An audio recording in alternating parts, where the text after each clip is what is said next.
Bueno, el barrio de Mea Shearin se ha quedado totalmente en el siglo XIX. Aquí no tienen televisión, no tienen radio. Bueno, pues como si la televisión y la radio fueran elementos diabólicos, ¿no? Porque, bueno, dicen que, digamos, que es un obstáculo a su religión. En el barrio de Mea Shearin viven unas 11.000 personas. Viven en casitas muy pequeñas, en casitas en pisos de 2 dormitorios, 1 y 2 dormitorios. Y suelen vivir pues entre 8 y 12 personas. Esta gente, el dicho de crecer y multiplicados, lo han llevado a rajatabla. Bueno, una cosa muy curiosa del barrio y de los ultraortodoxos es que las niñas sí pueden enseñar su cabello, pero cuando la mujer se casa, se le está prohibido enseñar pelo. Entonces, bueno, se pone bien una especie de pañuelo, o bien las mujeres van con pelucas. Aquí podéis ver esta mujer que va a pasar por aquí, cómo lleva pues un gorro, un pañuelo, con el carrito. Y es curioso porque, ya digo, ver las mujeres con esas pelucas es súper curioso. Una cosa muy curiosa es que estos ultraortodoxos no están nada de acuerdo con el gobierno israelí, porque dicen que el país de Israel pues no existe como tal, que es una herejía, que la bandera pues se la han inventado y que no fue proclamado por el Mesías, con lo cual pues no consideran que Israel exista.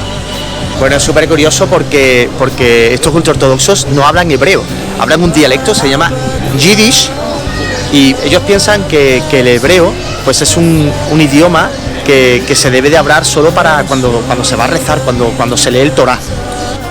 El nombre de Mea Shearin significa barrio de las 100 puertas, y en cada una de las puertas pues aparece una escritura de la Torá, algo súper curioso. Después os enseñaré cada una de las escrituras, no de las 100, pero alguna intentaré enseñaros. Y esta tarde, que es día 21, pues asistiremos a la lectura del Meguilá, el Meguilá de Esther. Bueno, este fue el último libro que se canonizó del judaísmo. Esther para ellos es un personaje bíblico súper importante, y tienen que leerlo de forma súper alta, y cuando van a pronunciar el nombre del primer ministro de Amán, que los quiso masacrar, pues se tienen que escuchar chasquidos, se tienen que escuchar una serie de sonidos para que no se escuche el nombre de este primer ministro. Un elemento importante dentro de la indumentaria del ultraortodoxo pues es la kipá. Yo me he comprado una, y hay kipá pues de todas las tallas, ¿no? Depende del cabezón que tengas, pues te pones una o te pones otra. Yo tengo la cabeza bastante grande y me he pillado una talla 5 o 4. Esta es pequeñita, esta de la talla 2. Estos son kipás como para ir de fiesta, ¿no? Esta será para fin de año, digo yo, pues fíjate tú las rayillas que tiene. Esta es super fashion, ¿eh? Guay. Bueno, normalmente los niños, como estáis viendo, pues piden para el Purim, para comprar pues petardos, bombitas y esas cosas. ¿Ves? Están pidiendo también dinero para el Purim. ¿Queréis Purim? Espérate. Vamos a darle un dinerito a los colegas para que compren petardillos, ¿no? Okay. Bueno, estos han triunfado conmigo, tío.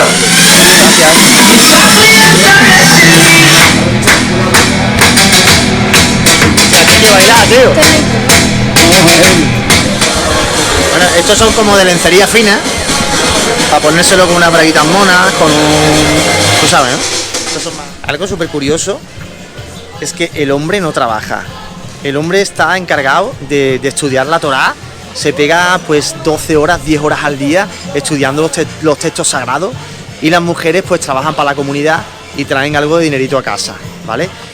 Claro, esto jode muchísimo a la población, al resto de la población israelita, ¿no? Porque digamos que estos ultraortodoxos no aportan absolutamente nada de impuestos.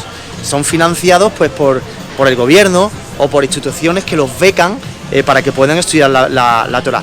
Pero sus mujeres estaban súper contentas, porque bueno, para ellas es una forma de que el marido las pueda purificar, ¿no? El que el marido esté estudiando pues durante todo el día la Torá. Y hay instituciones muy importantes que becan que los hombres pues puedan dedicarse a estudiar la Torá. Fijaros qué pedazo de vida, la vida padre. El tío no hace ni el huevo, lo que hace es estudiar y bueno, y viven de puta madre. Bueno, estamos aquí en una pastelería.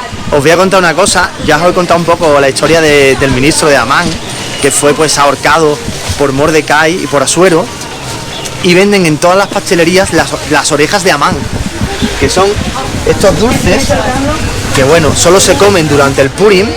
Y bueno, vamos a pasar ahora a comprar unas orejillas de Amán. Vamos para adentro a ver cómo está esto de bueno. Fijaros cómo está la pastelería de gente, todos comprando orejas de Amán para celebrar hoy el Purim.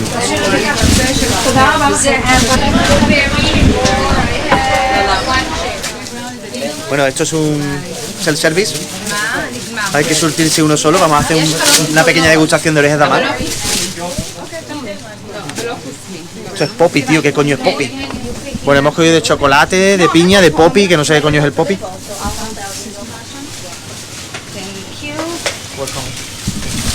Bueno, hemos comprado orejitas de Amán.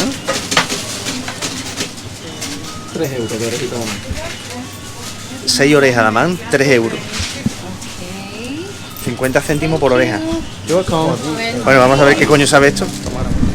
Yo siempre digo lo mismo, cuando vamos a hacer un proyecto fotográfico está bien informaros, pero muchas veces es una espada de doble filo, ¿no? Porque nos influencia el tener información y nos coloca barreras, ¿no? Pensábamos que iba a ser mucho más difícil grabar en Mea Shearim, en este barrio, y la verdad que absolutamente nadie nos ha llamado la atención por ahora. Esto es curioso, como los niños fuman y todavía no es el Tish, porque mañana, por la mañana, será el Tish donde los ultraortodoxos se ponen súper ciegos y los niños fuman. Los niños nada más que hacen pedir shekels para comprar petardos. ¿Shekels? I have no shekels. Bueno, pero no le puedes dar a todos los niños. Bueno, sin duda este va a ser uno de los proyectos fotográficos más complicados que voy a hacer, porque esta tarde y sobre todo mañana intentaremos entrar en las sinagogas ultraortodoxas. Hay que esperar a que llegue el Tish, a que se pongan, perdona que me estoy comiendo una oreja de Amán, tío, a que se pongan ciegos perdidos para intentar entrar dentro de la sinagoga. Siempre en cada puerta de la sinagoga hay un vigía que nos va a cortar el punto seguro, pero bueno, nosotros vamos a intentar entrar a toda costa, ¿no? Para este proyecto he pensado, pues sabéis muchos de los que me seguís, ¿no? Que hago color, que me encanta el color. El color transmite una serie de emociones que el blanco y negro no transmite. Pero desde luego fotografiar el Purim a mí me inspira muchísimo el blanco y negro, ¿no? Ellos van vestidos de negro, de blanco, el tipo de construcción de primero de siglo, del siglo XIX, pues me parece brutal para hacer una serie de fotografías sobre el Purim en blanco y negro. Todavía van muy formalitos, todavía no han bebido absolutamente nada. Hemos visto ya algunos niños fumando, pero sobre todo esta noche y mañana por la mañana es cuando se van a poner ciegos perdidos. Algo súper curioso, las mujeres no pueden entrar dentro de las sinagogas y esta señora, venid, pues está justo en la ventana donde están todos los ultraortodoxos dentro de la sinagoga rezando, y ella pues está rezando, pero como no puede entrar, está justo en la ventana, como podéis ver. Eso, curioso, ¿eh? Bueno, vamos a entrar en un lugar súper especial. Como os he comentado antes, las mujeres no pueden rezar donde lo hacen los hombres, y entonces siempre se van a la parte de atrás donde no se les ve, y allí ellas pues leen el libro de Esther, ¿no? Vamos a entrar muy discretamente. Creo que no se van a dar cuenta que vamos a entrar.